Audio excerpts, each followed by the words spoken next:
Welcome back to the Learning Reinvented podcast, brought to you by myself, James Poletyllo. And Katie Godden from the Learning Effect. There are lots of learning podcasts out there, so we wanted to do something slightly different. We're continuing with the Selecting Learning Technology series. In the first episode, we discussed the things you need to think about before you start looking at learning tech. This is the second episode of the series, where we'll look at some practical steps to take when choosing learning tech. So Katie, before we get into the things you should do when selecting learning tech, let's start with some of the common mistakes that people might make during that process. When selecting learning tech, it's really easy to make mistakes. One of the big ones is copying others.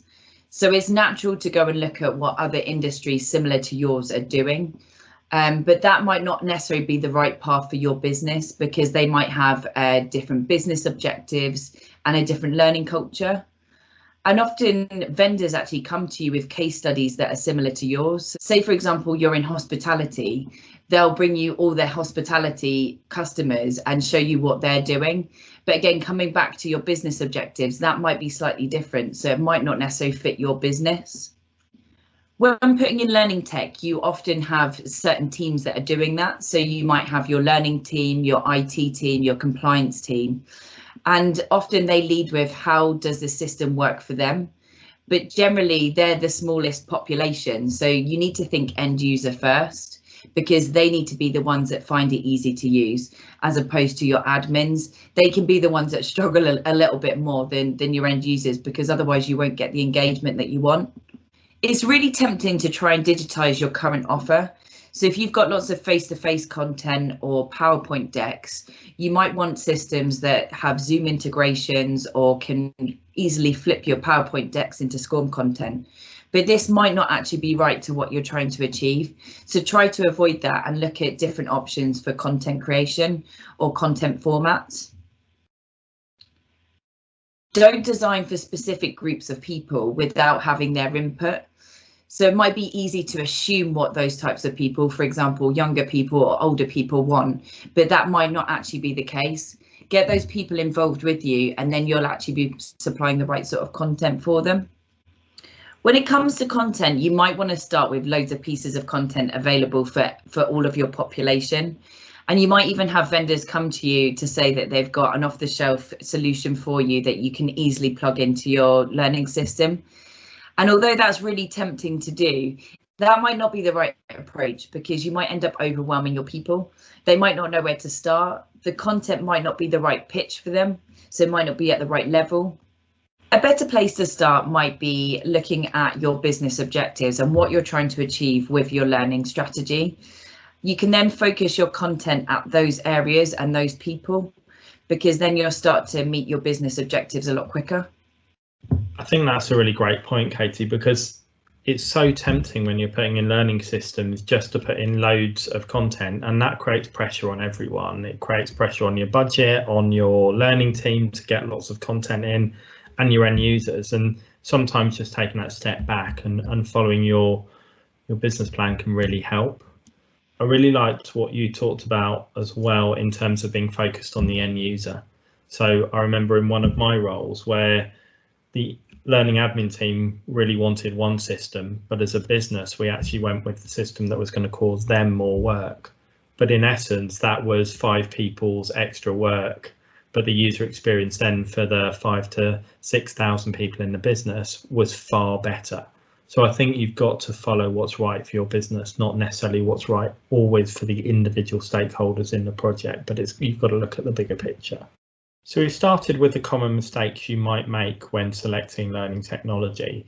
So let's move on now to look at the steps you will take to make the right decisions for you in your business. So you're going to go through a process of your starting point, having your purpose set, which we talked about earlier in the podcast and on our last episode. And from there, you then want to be able to navigate the thousands of different providers out there to get down to your perfect system or number of systems that are going to work for you in your business.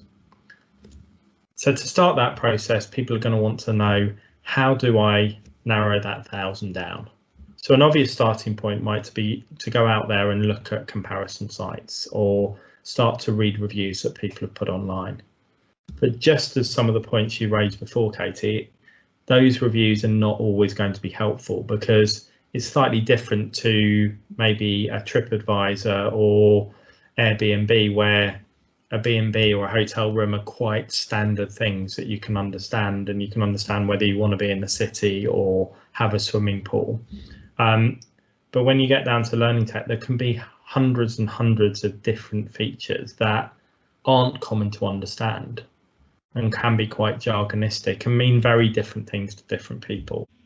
But going through those lists, it can cause more confusion than it's worth. One thing we've seen a lot in our work with customers is someone will go and find a list of criteria online, often from one of those comparison sites, and they will just put that straight into their criteria. So you will have a list of 100 criteria that must be met for the business. And when you start to speak to the business and go, why have you got that particular criteria in, they can't necessarily answer the question. And I think that's what makes it such a confusing place to be, that there's so many different features and functionality that aren't readily understood by everyone. Trying to look for something that will match all of those is not a great place to start. What we'd recommend is going back to what you're trying to achieve. So for each of those businesses, it will be 3 or 4 core things that are critical to the success of their business, whether that is the ability to onboard people into the business quicker, whether it is for people to be able to collaborate and share knowledge, whether it's be able to ensure compliance and safety of your teams, whether it's about driving sales in a particular area. And if you pull back to those things that's going to be really critical to your business and you need to be able to enable, those are the things you should lead with when you're starting to think about which learning tech you're looking for. So rather than lead with features, talk about the outcomes that you as a business need. And then you can start to look at which of those tools out there really deliver those outcomes and benefits. Also, when looking at the market, it's important to remain quietly cynical about what you're seeing. So I think looking at each solution, try to understand what it is they've really achieved. So many vendors will put out there and talk about amazing results, but their results may not be linked back to business performance. They're often about, we had 3,000 people log into the system in our first week, or we've got hundreds of daily users. If that's not going to drive what you actually want to achieve as a business, are those the things you should be looking for? Also, it may not be that any one system is completely perfect for you. So beware of anything that does sound too good to be true. And we'll talk in a little bit about how you do actually approach those vendors to make sure that you are getting the right choice. The other thing that Katie touched upon earlier is ensuring that you involve everyone that should be involved across the business, because you are not a learning team putting in a bit of learning technology that is for you. This is for your business, for your end users, for your learners, for your employees, or whoever that happens to be. But there is also going to be potential crossover with your communications teams, your compliance teams, your operations teams, your IT team. So you need to ensure that you get those people involved in the project as early as possible. And that can be quite difficult to manage, because all of those people will have different agendas that they're bringing to the table. But trying to get those agendas out and agree what you are trying to achieve through this as a common goal can help you to not have problems occur later on in your project, where you might have gone through a process, looked at 10, 15, 20 suppliers, been through multiple demos, at which point you bring in the IT team who then say, actually your selection doesn't work because it hasn't covered this key business criteria. So get people involved early in the process. Try to draw out from them those critical things that must happen for it to work in your business, and then involve them in that journey. So get them to be part of your core team. So Katie, we've talked a little bit about what you do in terms of looking at the wider market, getting a set of people internally bought into your process. Your next stage is you're going to start talking to vendors. What should people be doing when they do approach vendors to make sure that that is a positive relationship and they get great outcomes? So I think before you approach any of your vendors, you need to be clear on the vision and what you're trying to achieve. So again, go back to that purpose, go back to your business objectives and ensure that that's all aligned, and use some of the things that you've talked about. Have a great list that's bespoke to your business. Ensure you've got your stakeholders involved, etc., before you approach any of your vendors, because otherwise you are going to get bombarded with lots of emails you don't necessarily want. When you do start approaching them and you're actually talking to people, make sure you ask questions. It's really easy for you to let the vendor kind of lead the conversation, but they're just going to tell you the bits that they want you to know. And they're not going to, without you asking any questions, you're not going to understand the product in any more depth. Don't take what vendors are saying for face value either. So when they are talking about their systems, etc., they're going to tell you about all the bells and whistles and everything that's great, which is fine. They're salespeople as well. Ask for demos and sandboxes so you can actually test the system for yourselves. So if the vendor has actually listened to you and understands your vision and has understood the questions you've asked, they should be able to create a demo and a sandbox environment, so you can actually test that out and you can see it for yourself based on what you're looking for. You should also try and speak to other customers. So they don't necessarily have to be from the same industry as you, but they could be current customers that have maybe recently implemented or are further along in their journey, and ask what their experience is like on all aspects, from purchasing to using the product, the support they get, etc.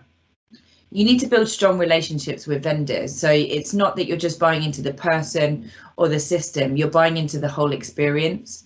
So you need to ensure the system's right for your business and will meet your business objectives. But you also need to ensure that the vendor and that supplier is actually suited and has the right culture for you as well. I think it's important to add, Katie, that when you are dealing with vendors or you're working with vendors, it's really important to be as honest and open as you can be, because sometimes you might want to present a very good view of your business, but be honest with them, because unless you're building a joint working relationship and they really understand what your challenges are, what your business is like to operate in, and what you're trying to achieve, they can't partner with you to help ensure that you deliver a solution that's going to work well for them and well for you. And it is important on both sides, because the last thing a vendor wants is an unhappy client they've signed up to a 1 or 3 year relationship with a new system, and that's what the last thing you want as well. So that working relationship is critical, and that level of honesty. So you've seen lots of vendors now. How do you go about making that final decision? I know we're labouring the point a little bit, but it all comes back to that initial vision. So if you've got your vision right and you've got your key criteria right, you should be in a place where you can understand which of those vendors is going to enable you to work towards your business objectives in the most effective way. You will, through that process, have seen that maybe there's no perfect vendor, maybe there are some gaps, and you might have to get a bit creative with how you achieve some of those things. But it's understanding you are on a journey with those people and things will change over time. So making sure that vendor is also not just right for now, but for that growth over the next 6, 12, 18 months or whatever your timelines are. The other thing to think about is you're then going to start thinking about how much you want to pay and are you going to get that return on investment. And it may be that cost leads your selection quite early on, because there is a huge disparity in different costs of vendors. Some could be in millions or hundreds of thousands, and others will be a lot less than that. And it's important to understand why that might be. So often, if you're buying a massive system, you might be paying for everything. But for your business case, you might only need to use 10, 15, 20% of that system. Now that might lead you to go, maybe I shouldn't go with that vendor, but it might be that you can buy a package or a smaller part of that system and grow into that system as you build.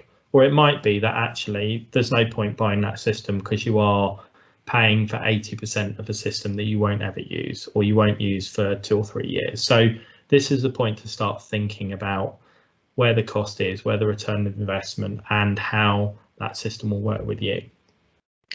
It's also important to remember that you don't buy a system in isolation.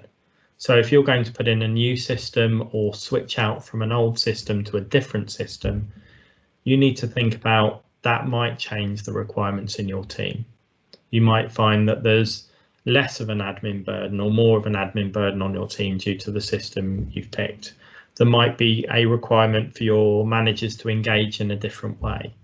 And you need to think about how that system will be fully embedded into your business. And are you creating costs that you don't see or challenges with buy-in that you don't see beyond the implementation of the system? Another important thing we've seen on projects we've supported with and run when we were in-house was that you can go in and find organisations bought a new system to replace 2 or 3 other systems, but you go back in a couple of years later and they, rather than go from 3 systems to 1, they've now gone from the original 3 systems plus a new system because they've never quite made the transition across. And that's part of your role in terms of driving that through, is having not just an initial launch project, but an ongoing project and strategy to ensure that you are continually driving that improvement, consolidating systems as you go, improving your business performance and improving the user experience as well. So to summarise, we've looked at the things you should and shouldn't do when you're selecting your learning tech, from talking to vendors to actually getting to the point to implement. In the next episode, we'll be looking at how you can implement your learning tech in a bit more detail. Thank you for listening to this episode of the Learning Reinvented podcast. We hope you enjoyed it.